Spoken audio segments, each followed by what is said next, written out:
At ngayon pong gabi ay nais ko po kayong encourage. Hindi talaga mawala yung kaba ko, kanina pa ho. Tayo po yung magsitayin lahat. Buksan po muna natin sa Matthew chapter 28. Matthew chapter 28, basahin po natin from verse 18.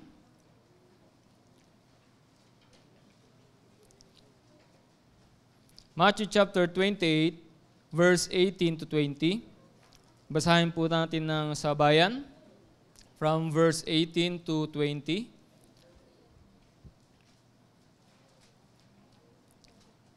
Pagkatapos po ng Matthew, lipat po tayo sa Psalm chapter 19, verse 7 to 11. Okay, from verse 18, ready, read. And Jesus came and spake unto them, saying, All power is given unto me in heaven and in earth. Go ye therefore and teach all nations, baptizing them in the name of the Father, and of the Son, and of the Holy Ghost, teaching them to observe all things whatsoever I have commanded you. And lo, I am with you always, even unto the end of the world. Amen. Buksan niyo po ang inyong Bible sa Psalm 19. Basahin din po natin ang chapter 19 sa verse 7 to 11.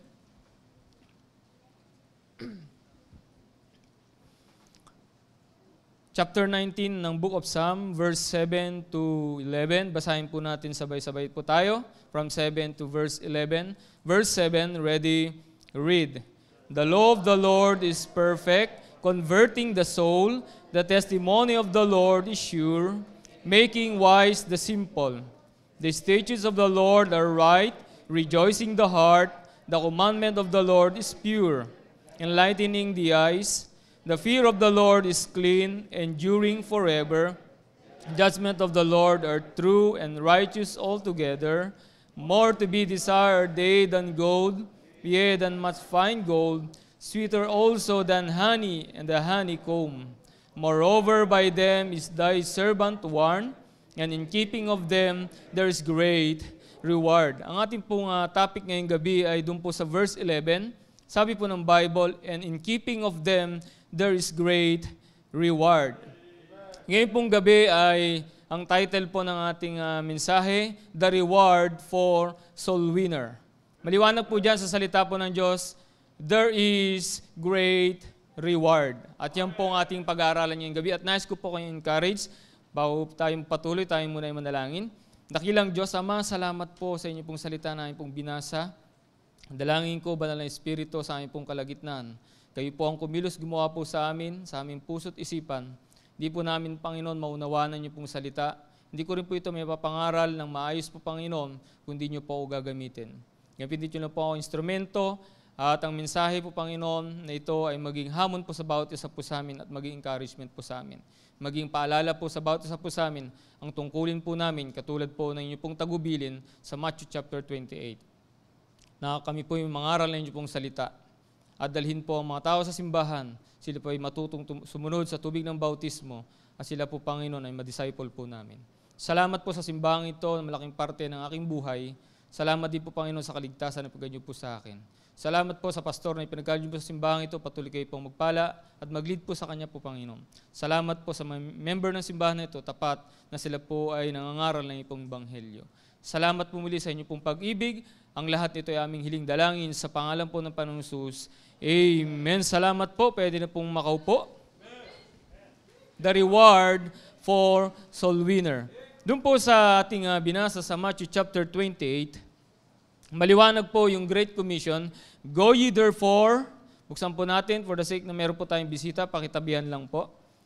Matthew chapter 28, sabi po ng Panginoon, And Jesus came and spake unto them, saying, All power is given unto me in heaven and in earth. Go ye therefore and teach all nations. Mahalaga po yun, yung tagubilin ng Panginoon sa simbahan. At kapag simbahan, tinutukoy po ng Bible, pag simbahan, tayo po yun.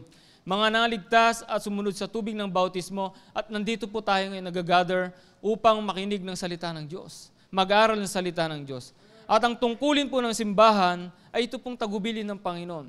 Go ye therefore and teach all nations, baptizing them in the name of the Father, and of the Son, and of the Holy Ghost, teaching them to observe all things whatsoever I have commanded you. And lo, I am with you always, even unto the end of the world. Amen. Alam na alam po natin to. Memoryado nga po natin to eh. Kaya lang, may mga pagkakataon po na itong Great Commission na ito ay nane-neglect po natin. Kaya nga po ngayong gabi ay nais ko pong ipaalala po sa bawat isa po sa atin. Sa akin po, sa totoo lang, ito pong aking papangaral ngayong gabi ay ano po to sa akin. Lagi pong nagpapaalala po sa akin kung saan dun po ako nagumpisa.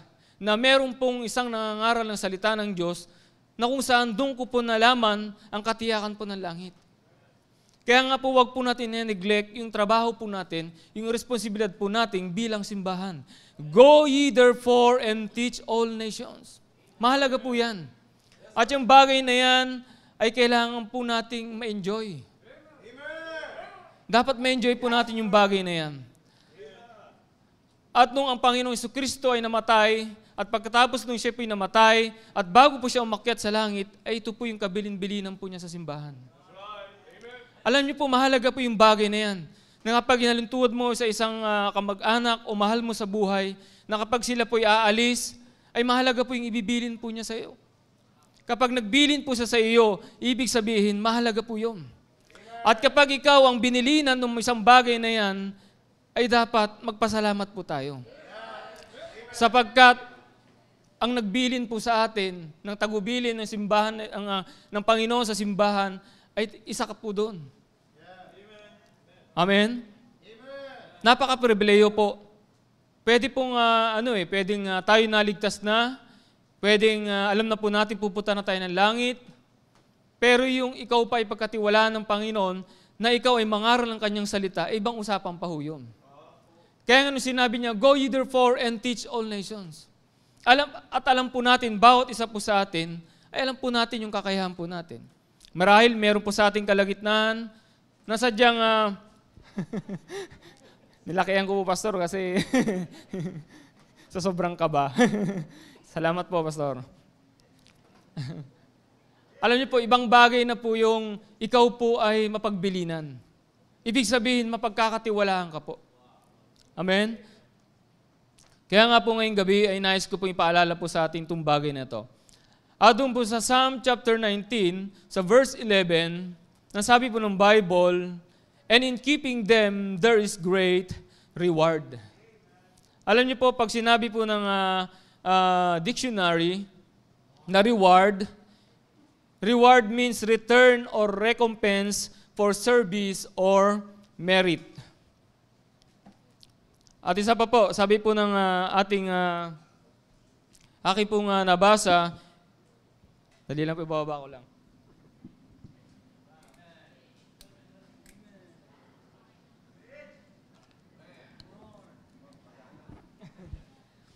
Make a gift of something to someone in recognition of their services, efforts, or achievements.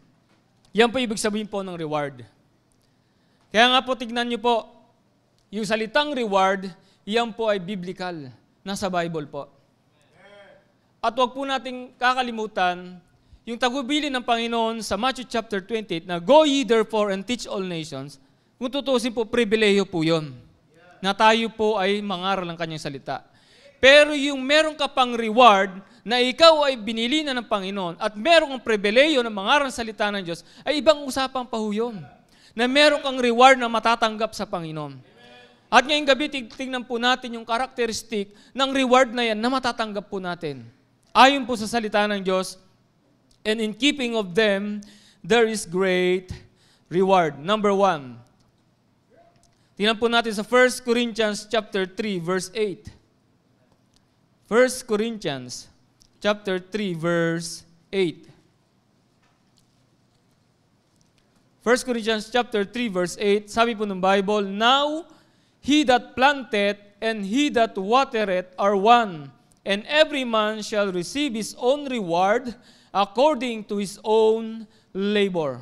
Maliwanag po sa salita ng Diyos. Ano po sabi ng verse 8? And every man shall receive his own reward according to his own labor. Makakatanggap ka ng reward mula sa Panginoon kung ikaw ay magle-labor. Kung ikaw ay magpapagal sa gawain ng Panginoon. Kung ikaw ay gagawa sa gawain ng Panginoon, tatandaan po natin na sabi ko nga po, isa lamang itong pribileyo, pero ikaw ay bibigyan pa ng reward, ay ibang usapan ho yun. At sabi po ng 1 Corinthians chapter 3 verse 8, and every man shall receive his own reward according to his own labor. Number 1, reasonable. Ito po yung dahilan kung bakit ikaw ay makakatanggap ng reward. Bakit? Sabi po ng Bible, every man shall receive his own reward according to his own labor. Amen? Alam niyo po yung soul winning. Soul winning is laboring. Ano po yan? Trabaho po yan natin bawat isa. Na pag sabing soul winning, hindi po madali yun. Nakakala ng iba ay madaling mag-soul winning. Hindi po. Mahirap po ang mag-soul winning. Kahit alam po, memoryado po natin yung Roman road, pero yung kausapin mo isang tao, ay hindi ganun kadali. Alam niyo po yung soul winning po natin, yung schedule po natin soul winning, meron pong pang-araw, meron pang gabi. Nung Monday ng gabi, nag-soul winning po kami dito sa may, ano lugar yan? Agapita. Pagbaba ng sasakyan, nakita ko agad yung kumpulan ng mga barangay tanod. At pumunta ako doon sa kanila at in-approach ko, sabi ko, magandang gabi po, sir. At nagpakilala sila, bago pa ako magpakilala, sila nagpakilala sa akin. Sabi sa akin kami po yung mga barangay tanod. Ay sabi ko salamat po at merong mga barangay tanod nagbabantay po dito. Pero meron pa akong mahalagang ibabahagi po sa inyo. Tapos, alam niyo po, nung abang nagbabahagi po ako ng gospel, merong tumatawag, sabi meron tayong responde, may nag-aaway, re-responde tayo. Pero sabi ko, sandali lang po, mahalaga po itong babahagi ko po sa inyo. Alam niyo po, naghintay po sila. May re-responde po sila. Trabaho nila yun eh. Pero sabi ko, kailangan gampanan ko yung trabaho ko bilang soul winner na kailangan bahagi ko yung salita ng Diyos sa kanila. Kasi tinanong ko sila, kayo po ba kapag kayo binawian ng buhay, alam niyo kung saan kayo pupunta? Sabi na hindi po. Sabi ko, saglit lang, huwag kayong aalis. May tawag ng tawag yung nagpaparesponde. Sabi niya, may nag-aaway. Kailangan nating responde. Pero sabi ko, sandali lang po. Pero nakinig sa akin. Hanggang tumanggap po sila. Kaya sabi ko po sa inyo, kapag pagdating na sa soul winning, pagle-labor sa gawain ng Panginoon, hindi po madali yan. May distraction lagi. Napansin ko po yan. Tuwing ako'y magso-soul winning, merong distraction. May distraction. Sipin mo yun. Sharean mo ng gospel para maligtas. Bigla may i-responde. Buti lang naunahan ko, sabi ko, sandali lang po. Kailangan may bahagi ko sa inyo ang salita ng Diyos. At alam niyo po, ang trabaho po natin bilang simbahan, ito po yun. Ito yung main thing sa simbahan po natin. Soul winning. Kaya nakapagtaka sa sinabi ng Panginoon sa simbahan, go ye therefore and teach all nations. Tapos isa ka sa bahagi ng simbahan na ito, isa kang membro ng simbahan na ito, tapos hindi ka nakapag-soul winning. Hindi mo na pag-aralan paano mag-soul winning. Alam niyo po, isa yan sa burden ko nung ako'y bagong naligtas lang. Sabi ko pa nga noon, paano ba maging membro ng simbahan na ito? Yun ang tanong ko sa misis ko. Sabi ko, paano ba maging membro sa simbahan na yun? Gusto ko doon. Pangalawang naging ay paano ba ako makapag-share ng gospel? Hindi ko alam. At ang aking area leader noon ay si Kuya Michael, si Sir Michael. Hindi pa ako area leader noong time na yon. Full-time na ako, pero hindi ako marunong mag-soul winning. Tinuruan niya ako. At naririnig ko lagi sa kanya. At inaral ko paano mag-soul winning. Kasi nga, doon ko nalaman, nasabi ng Panginoon, go ye therefore and teach all nations. Mahalaga po yung trabaho po natin. At ang pagsa-soul winning po, yan po ay trabaho ng bawat mananampalataya. Ano po sabi ng 2 Corinthians chapter 5 verse 18? Tingnan niyo po sa 2 Corinthians chapter 5 verse 18. Ito po yung ministry na meron po tayo. 2 Corinthians chapter 5 verse 18. 2 Corinthians chapter 5 verse 18, sabi po ng Bible, And all things are of God, who hath reconciled us to himself by Jesus Christ, and hath given to us the ministry of reconciliation. Alam niyo po, kapag hindi ka nagsosoul winning, alam po natin na ang Diyos po ay galit sa atin. Sapagkat tayo po'y makasalanan. Mare-reconcile lang ang tao sa Diyos kung itong taong ito ay magre-repent siya. At dapat maunawaan niya na siya'y makasalanan at kailangan niya ng tagapagligtas. At hindi po natin pwedeng paghiwalayin yung reconciliation at propitiation. At ang pampalubag loob lang ng Diyos, Ama, ay ang Panginoon Kristo. Nung siya ay namatay doon sa krus ng Kalbaryo, yun na po yun. At kailangan itong isang makasalanan na ito ay maunawaan niya na siya'y makasalanan at kailangan niya tumanggap kay Kristo bilang Panginoon tagapagligtas. Pero paano sila tatanggap kay Kristo kung hindi natin sila babahagian ng Ebanghelyo? Hindi sila mare-reconcile sa Panginoon, kundi sila magre-repent.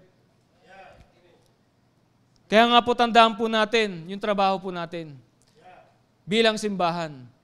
Tayo po dapat ay dala-dala natin yung Ebanghelyo at ang mga tao binabagian po natin ang salita ng Diyos. Ministry. Alam po natin pag ministry, pag sinabi ng salita ng Diyos, ministry, ito po'y pribilehiyo na dapat na maunawaan po natin. Amen? Ministry. Pribilehiyo po na tayo po ay mangangaral ng salita ng Diyos. Tingnan po natin sa 2 Corinthians chapter 5 verse 20. 2 Corinthians chapter 5 verse 20.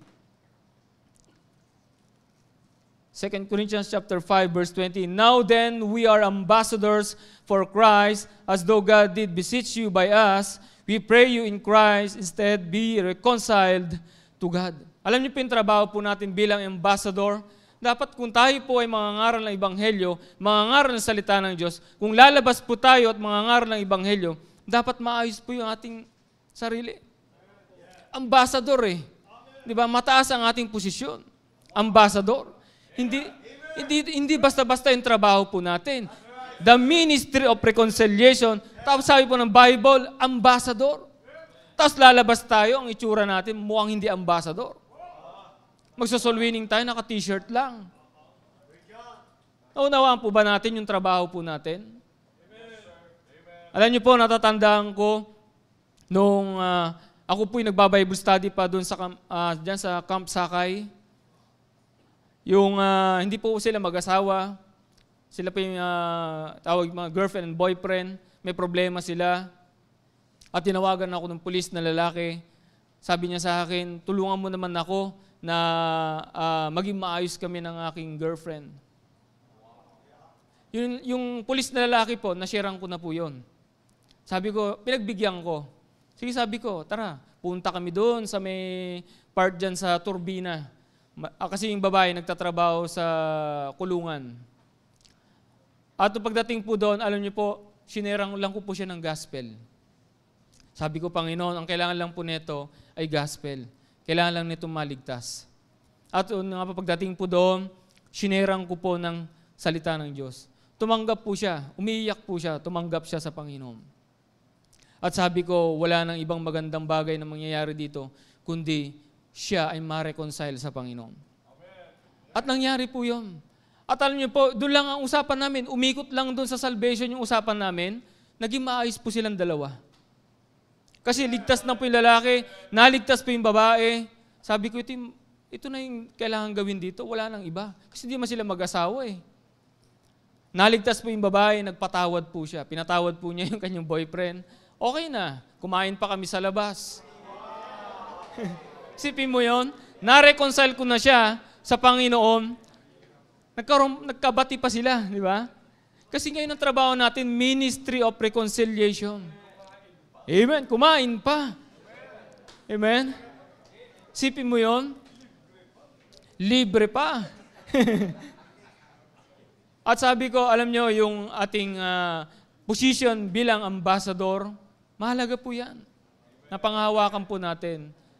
Alam nyo, marami sa atin, kaya natin na-neglect yung bagay na yan, Kasi hindi natin alam kung ano yung ministry na meron tayo. Hindi natin alam kung ano yung trabaho na binigay ng Panginoon sa atin. Yung position na binigay sa atin ng Panginoon. Maliban po dyan, meron po tayong reward. Sabi po ng text natin sa Psalm 19 verse 11, there is great reward. Kailangan natin mag-labor.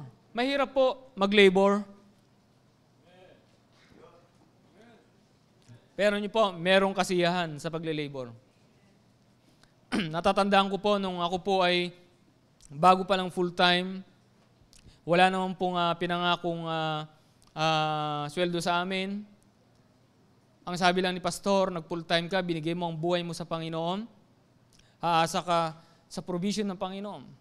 At alam niyo po, nung ako'y nag-full-time, si Samuel ay 9 months lang po nung kami nandito. 9 months lang po siya, pero ngayon po, tignan niyo po, 8 years old na po siya. Magna-9 na po ngayong December. Magna-9 years old siya. At sabi ko, habang ako ay nagsusulwining, pupunta kami area, kasama ko ang aking dalawang anak, si Yuri, si Samuel, kasama ko ang aking asawa, karga-karga ko si Samuel, sabi ko kay She, kakargahin ko muna si Samuel, ikaw muna mag-share. After niya, papasa ko naman si Samuel, ako naman na mag-share. Tapos naglalakad po kami ang area po namin, diyan sa may Prinsa, para makatipid kami ng pamasahe. Ibababa kami diyan sa may tawag dito sa may expressway po, pastor. Tapos maglalakad po kami, bababa po kami doon. May shortcutan doon papuntang Prinsa. Kapag pupunta na kami dito sa Maisog, kung tawagin nila, pero Maisog family pala yon, hindi pala Maisog na lugar. Maisog family. Kasi yung lagi ko narinig ko, Kuya Michael, saan tayo? Doon sa Maisog. Kala ko naman yung Maisog, lugar. Numalaman ko yung kinakausap mong family, Maisog pala ang apelyedo. Sabi ko, Kuya Michael, hindi pala lugar yung Maisog. Yung pala apelyedo ng family na pinupuntahan natin. Alam niyo po, may ilog po doon, sa ilalim ng tulay. At para makatawid ka doon sa kabila, angkas ka doon sa balsa. At doon nakakatawid po kami sa balsang yun. At alam niyo po, hindi po nagkulang ang Panginoon habang ako po ay gumagawa sa gawain ng Panginoon, nagpapagal sa gawain ng Panginoon, ang Panginoon ang bibigay ng provision. Siyempre si Samuel, siya po ay gagatas siyempre. Si Samuel naman ay, si She ay hindi siya breastfeeding. Siya ay bote. At alam niyo po, ang Panginoon nagpro-provide ng provision. Habang kami ay nagsusulwining, naglalakad, nakakapulot ng pera. Habang naglalakad, nagsusulwining, nakapulot ako ng 350 pesos. Pero bago po kami magsulwining, pumunta ng area, sabi ni She sa akin, wala na ulit gatas ang anak mo. Wala na ulit gatas ang anak mo. Sabi ko, Panginoon, kailangan po ulit ng gatas ang anak ko. Alam niyo po, pag nagsolwining po kami, sabi ko, nagsolwining, lakad-lakad, malaking bagay talaga yung lagi ka naglalakad Naglalakad, nakapulot ng 350 at pinambili ko ng gatas at diaper.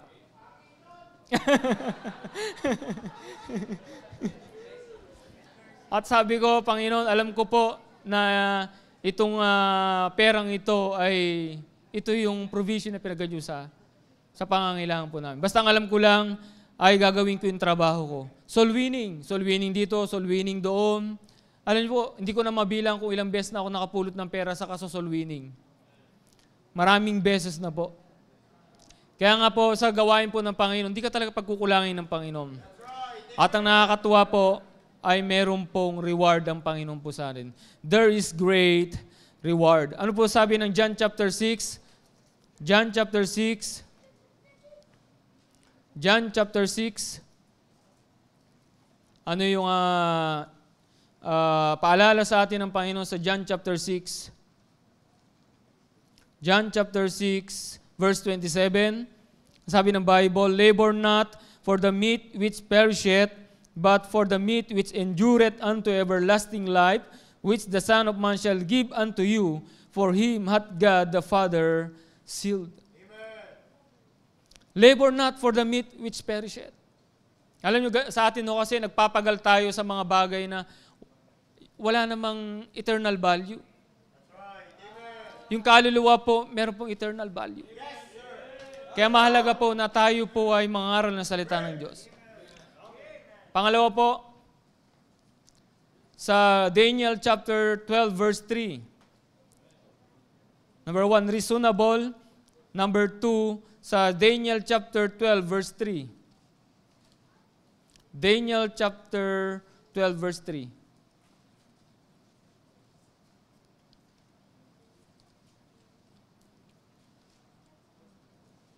Nawawala yung Daniel. Daniel chapter 12 verse 3. Chapter 12 verse 3, ang sabi po ng Bible, and they that be wise shall shine as the brightness of the firmament, and they that turn many to righteousness as the stars forever and never. Sabi ng Bible, and they that turn many to righteousness as the stars forever and never. Pangalawa, eternal. Yung reward na matatanggap po natin ay eternal. Kapag sinabi pong eternal, hindi po masisira. Can't be destroyed. Will not fade away. Yan po yung reward na matatanggap po natin. Pag sinabing eternal, forever and ever. Lasting or existing forever without end or beginning. Yan po ibig sabihin po ng eternal. Kaya nga po wag po tayong manghihinawa na tayo po ay mangaral ng Ebanghelyo. Wag po tayong magsawa na mangaral ng Ebanghelyo. Wag po tayong mapagod na mangaral ng Ebanghelyo. Sapagkat meron pong reward na nag-aantay po sa atin. It is eternal. Ito po eternal. At yung reward na yan, alam nyo, pag ikaw ay nagtatrabaho, di ba? Yung maging, pag ikaw nagtatrabaho sa company, mahabang panahon din kasi ako nagtrabaho sa company. Ako po ay masipag mag-overtime. Masipag po ako mag-overtime. Kasi nga, pag masipag ka mag-overtime, malaki ang sweldo mo. Yun naman talaga yun eh. Kaya ka nagtatrabaho para kumita ng pera. Para mas lumaki ang kikitain mo, mag-overtime ka. Kaya lahat ng mga katrabaho ko dati, pag sinabihan silang mag-overtime, ayaw nila. Ang tinuturo ako. Kasi masipag ako mag-overtime. Kahit hindi pa ako nung family man, hindi pa ako family man, masipag talaga ako mag-overtime. Mas lalo na nung ako'y family man na, dumoble sipag ko. Kasi marami akong papakainin. Ayun ang nasa isip ko. Pero alam niyo po, sa gawain po ng Panginoon, kung meron man tayong double time, walang kundi mangaral ng Ebanghelyo. Marami pong napapahamak eh. Maraming hindi nakakilala sa Panginoon. Kaya kailangan tayo po umayo. Go ye therefore and teach all nations. Kailangan po tayo ng mga taong hindi pa nakakilala sa Panginoon. Mangaral tayo ng Ebanghelyo. At dapat ito yung maging encouragement natin. Na meron tayong reward na matatanggap. Hindi lang basta reward. Maraming reward na matatanggap pag nagtrabaho ka sa company. May mga reward ka na matatanggap kapag ikaw ay masipag. Pero yung reward na matatanggap mo mula sa Panginoon, kapag ikay masipag na mangaral ng salita ng Diyos, ito yung reward na hindi masisira. Reward na hindi mawawala. Eternal. Sa Bible lang po merong forever. Pero dito sa lupa, wala. Yan po tandaan po natin. Kaya, huwag tayo magtaka kapag kahit anong sipag po natin. Dito sa lupa, walang forever. Ano sabi ng Colossians chapter 3? Buksan po na sa Colossians chapter 3, verse 1 and 2. Kaya sabi ni Apostle Paul sa mga mananampalataya dun sa Colossae, Colossians chapter 3, alam ko po, kabisado niyo po ito. Pero buksan niyo po ang inyong Bible sa Colossians chapter 3, verse 1 and 2. Ano po encouragement niya sa mga mananampalataya? If ye then be risen with Christ, seek those things which are above, where Christ sitteth on the right hand of God. Set your affection on things above, not on things on the earth. Kasi alam ni Apostle Paul na yung mga bagay dito sa lupa, yan po ay walang eternal value. Ang meron lang eternal value, yung sinasabi niya, set your affection on things above. Yung mga makalangit na bagay. Huwag tayong magpapakapagod, magpapakahirap, at nanasain natin yung mga bagay dito sa lupa. Sapagkat mawawala yan. Pero kung ikay nangaral ng salita ng Diyos, di ba nakakatuwa na pag isang taong naligtas? Pag ang taong naligtas, nabago ang buhay po niya. At makikita mo siya rin naglilingkod sa Panginoon at gagamitin din ng Panginoon para mangaral ng Ebanghelyo. Di ba nakakatuwa? Kaya tandaan po natin na tayo po ay merong pribileyo na mangaral ng salita ng Diyos at meron pa ho tayong reward. At yung reward na yan ay eternal. Ano po sabi ng Matthew chapter 6? Buksan niyo po sa Matthew chapter 6. Matthew chapter 6. Ito po yung paalala ng salita ng Diyos sa Matthew chapter 6 verses 19 to 21. Sabi po ng Bible sa verse 19, "Lay not up for yourselves treasures upon earth, where moth and rust doth corrupt, where thieves break through and steal, but lay up for yourselves treasures in heaven, where neither moth nor rust doth corrupt, where thieves do not break through nor steal." Verse 21, "For where your treasure is, there will your heart be also." Ito yung encouragement sa atin ng Panginoon. At paalala po sa atin.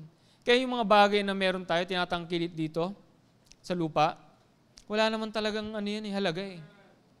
Hanggang dito lang yan. Pero tandaan po natin, kung tayo magpapagal sa gawain ng Panginoon sa pangangaral ng salita ng Diyos, may mga kaluwang maliligtas at hindi lamang yun ang kasiyahan po natin. Yung meron kang tatanggapin na reward mula sa Panginoon. It is eternal. At pangatlo, sa Revelation 22 verse 12. Tingnan po natin sa Revelation chapter 22. Revelation chapter 22 verse 12.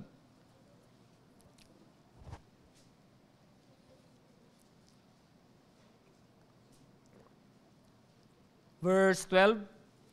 Ang sabi ng Bible, "And behold, I come quickly, my reward is with me, to give every man according as his work shall be."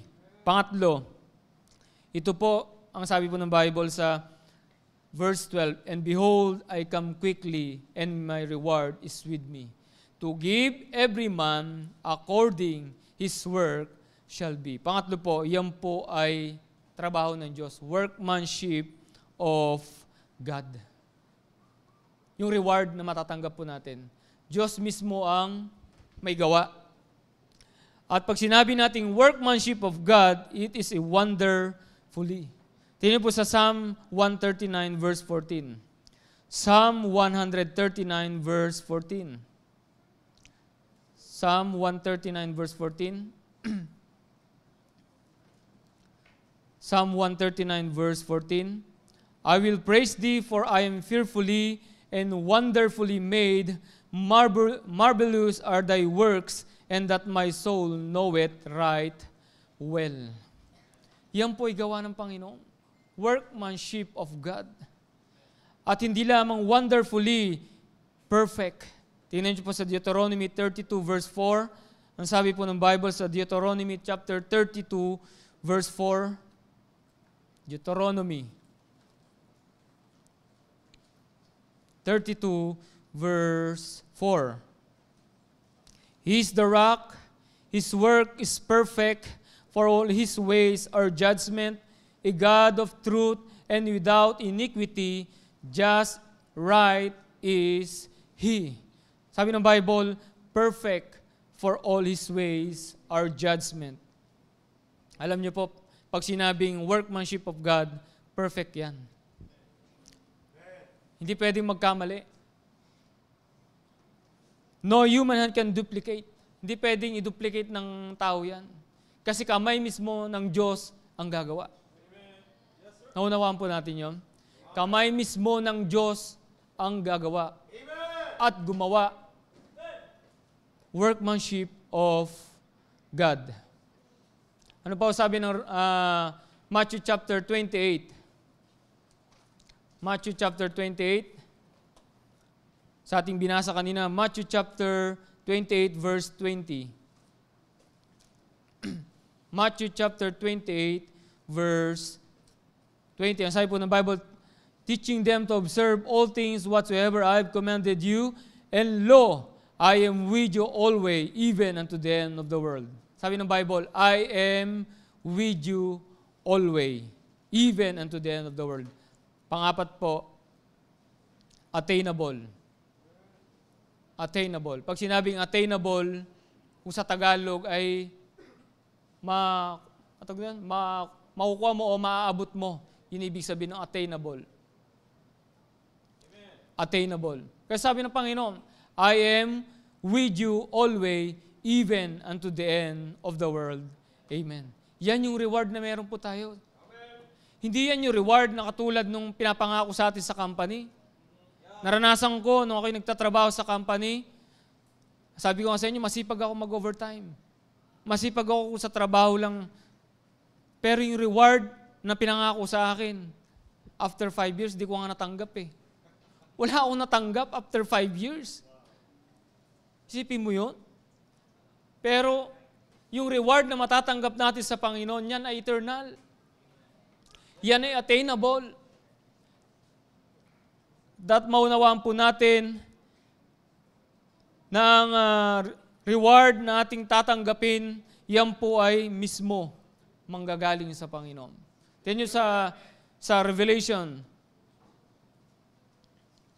chapter 22 verse 12. Malapit na po tayo. Revelation chapter 22 verse 12. Revelation chapter 22. Sorry po. Revelation chapter 22 verse 12. And behold, I come quickly, my reward is with me, to give every man according as his work shall be. Sabi ng Panginoon, my reward is with me. Ibig sabihin po niyan, real, totoo po yan. Na mismo, sabi ng Panginoon, my reward is with me. Ang Panginoon mismo, sa Kanya mismo manggagaling. Ay, sabi ng Panginoon, my reward is with me. Sa Panginoon mismo. Totoo po yun, yung pangako ng Panginoon na reward. Yung sa sinabi na, there is great reward na meron tayong matatanggap. Siya mismo ang nagsabi niyan. Sinabi po mismo ng salita ng Diyos. Kung paano niya sinulat o paano nasulat yung assurance of salvation natin, ganun din po nasulat yung reward na tatanggapin natin mula sa Panginoon. There is great reward. Kaya nga alam niyo po, yan po yung encouragement din po sa akin. Na hindi lamang po yung dahil trabaho ko bilang isang Kristiyano yung mangaral ng salita ng Diyos, pero yung may matatanggap pang reward, ay lalong magpapasaya sa akin. At dapat bawat isa po sa atin, ganyan po yung kagalakan na mararamdaman po natin. My reward is with me. And last, dyan rin po sa Revelation chapter 22, verse 12. And behold, I come quickly, and my reward is with me, to give every man according as his work shall be. Sabi ng Bible, I come quickly. Kung sinabi ng Panginoon na ako mismo, nasa mga kamay mismo ng Panginoon, pang-anim, siya mismo ang mag-aabot sa iyo. Siya mismo ang magdi-deliver sa iyo. Siya mismo. Hindi yung reward na di-deliver ng Lazada. Hindi yun. Kundi yung reward na yan ay manggagaling mismo sa kamay ng Panginoon at siya mismo ang mag-aabot sa iyo. Di ba sabi niya? And behold, I come quickly. Di ba? Nakakatuwa yung ganung reward. May reward o meron, alam niyo, pag ikaw may nangako sa iyo, sabi niya, bibigyan kita, GCash, bibigyan kita, pero yung sinasabi niyang bibigyan kita, hindi mo mapanghawakan yun. Sa Panginoon ka pa rin. At kung yun naman ay bibigay niya, naniniwala naman tayo na inipaggawa ng Panginoon. Pero yung sinabi mismo ng Panginoon sa Revelation chapter 22 verse 12, and behold, I come quickly. Siya mismo mag-aabot sa'yo. And my reward is with me to give every man according as his work shall be. Kaya nga po, nakakatuwa ang isang Kristiyano na ikay naglilingkod na sa Panginoon, ikaw pa ay may matatanggap na reward. Di ba? Alam po natin na hindi po madali ang gawain ng Panginoon. At kung sa mga experience ko po sa gawain ng Panginoon, ay ilang beses na rin po ako napahiya sa pagsusulwining ko. Alam niyo po, doon sa pila, meron po doon sisiga-siga doon sa lugar doon sa San Miguel. Kabataan po yun, young people. Tuwing makikita niya ako, lagi niya akong niloloko. Lagi may hawak na Red Horse yun, dalawang litro. Sabi niya sa akin, Pastor, shot tayo, shot. Sabi ko, yung mga bagay na yan mga napagdaanan ko na yan. At tuwing i-approach ko siya napangaralan ko siya ng ebanghelyo para maligtas siya, nire-reject niya ako. Lagi niya ako nire-reject. Pero one time, na-corner ko siya. May dala-dala rin siyang alak. Pero sabi ko, nakainom ka na ba? Sabi, hindi pa ho, iinom pa lang. Sabi ko, sandali lang, sharean muna kita. At alam niyo po, tumanggap po siya sa Panginoon. Siguro mga 20 minutes to 30 minutes din na kinakausap ko siya. Pero naligtas po siya. Tumanggap po siya sa Panginoon. At alam niyo po yung tuwa ko na siya po yung naligtas. Simula nung naligtas siya, hindi ko na po siya nakitang umiinom. Hindi ko na siya nakikitang umiinom. In-invite ko siya na umattend sa Bible study. Hindi ko talaga siya nakikitang umiinom na. Dati, tuwing pupunta ako doon, sumusuray-suray yan sa kalsada. May daladalang alak. At lagi niya akong binabati. Lagi niya akong nire-reject. Pero one time nga sabi ko, na-corner ko siya, may daladala. Hindi pa siya nakakainom. Ayoko kasi siyang share na nakainom eh. Gusto ko siya matino siya. At na-corner ko siya na naligtas po siya. At simula nung araw na yon na naligtas siya, hindi ko na siya nakakita na ginom pa ng alak. Hindi ko lang alam kung nasaan na siya ngayon. Hindi ko na rin siya nakikita. Hindi ko na rin nakikita. Pero alam niyo po, nakakatuwa na siya po yung naligtas. Kung kinuha mo ba siya ng Panginoon, at least naligtas po siya. Pasaway po siya sa kanila sa San Miguel, pero naligtas po siya. Buksan niyo po sa 1 Thessalonians chapter 2, verse 19. Dito po tayo magtatapos sa 1 Thessalonians chapter 2, verse 19. 1 Thessalonians chapter 2, verse 19. Sabi po ng Bible, for what is our hope or joy or crown of rejoicing are not even ye in the presence of our Lord Jesus Christ at His coming. Yan yung meron tayo. Our hope, our joy, our crown of rejoicing. At kung hindi ka pa marunong mag-soul winning, kailan matutunan mo mag-soul winning? Alam niyo po, may blessing po sa soul winning. Maraming blessing. At yan po lagi yung nag-encourage sa akin. Ilang beses na rin po ako na gustong tumigil sa gawain ng Panginoon. Nadi-discourage, nahihirapan, maaaring nabe-burnout na rin po ako. Pero tuwing ako'y magsosoul winning, lalabas mga ngaral salita ng Diyos, nare-realize ko na mas mapalad pa pala ako kaysa sa taong nakakausap pong ito. Mas malaki pa palang problema niya kaysa sa akin. Ang sa akin lang, napapagod ako. Pero pag napahinga ko na, okay na. Balik na ulit sa gawain ng Panginoon. At sabi ko nga, hindi ko hahayaan ng buhay ko, yung buhay na binigay sa akin ng Panginoon ay hindi magagamit sa gawain ng Panginoon. Kasi nga, maliwanag po sa akin na ako tinawag ng Panginoon para mangaral ng kanyang salita. Tayo po'y magsitayong lahat, tayo po'y manalangin. Let's pray. Dakilang Diyos, Ama, maraming salamat po sa inyo pong salita na pong napag-aralan. Tulungan niyo pong bawat isa po sa amin. Marahil, meron po kami mga kapatid na nalalamig sa soul winning. May mga kapatid po kami, Panginoon, nalalamig sa inyo pong gawain. Marahil may mga kapatid, o ako mismo, Panginoon, nakikita niyo po ang aking kalagayan. Nakikita niyo po ang aking puso na minsan ako po ay nalalamig sa soul winning. Minsan ako po ay tinatamad.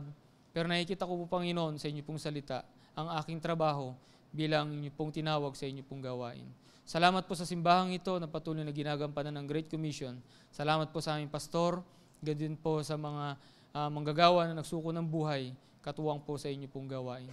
Salamat po muli sa inyo pong pag-ibig, patawad po sa aming makasalanan at pagkukulang, sa pangalan po ng Panginoong Jesus. Amen.